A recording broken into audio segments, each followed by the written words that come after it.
6 stories tall, 6 stories of rubble. We've been saying that almost nothing has happened so far that someone didn't catch on film, on photograph, on tape, and we have with us right now at the desk 2 of the videographers who were there at critical moments. Kevin Sutaree, who was there and filmed the aftermath, and you met earlier Evan Fairbanks, who shot one of those crucial scenes, one of those searing scenes of the plane going into the second tower.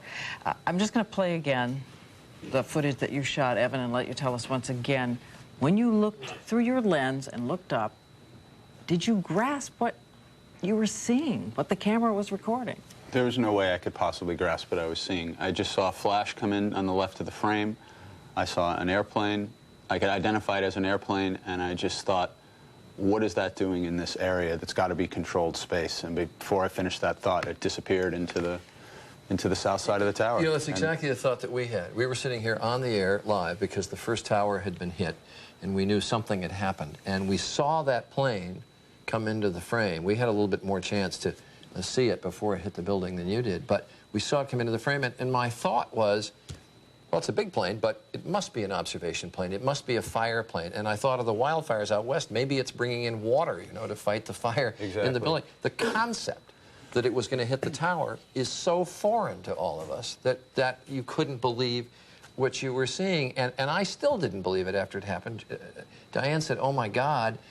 And I thought, well, that clears up the question of whether or not the first one was an explosion or accidental or whatever. This is a concerted attack on the World Trade Center. But you couldn't believe what you were seeing. No, absolutely. I still can't believe it, what I'm seeing. I've seen it played back 15 or 20 times. I played it back in my camera 5 times. Kevin, oh, excuse me.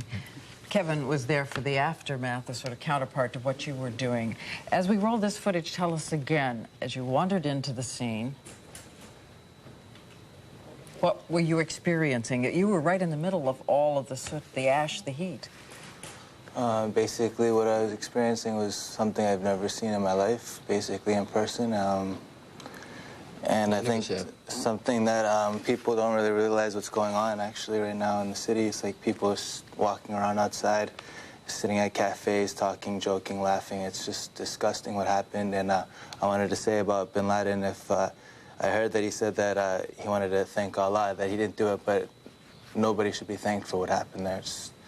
It's ridiculous. It's not. We saw in your first scenes, we saw the buildings. We saw the architecture, the skeletons of the buildings.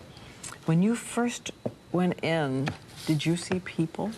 No, there's no people anywhere. We were walking around for, I was there all day yesterday and all night, basically, and to find people was very rare. Like, they found 3 people. It's very rare to find people. There's no traces of people. I saw a shoe, and I saw, you know, that's it. There's just too much material.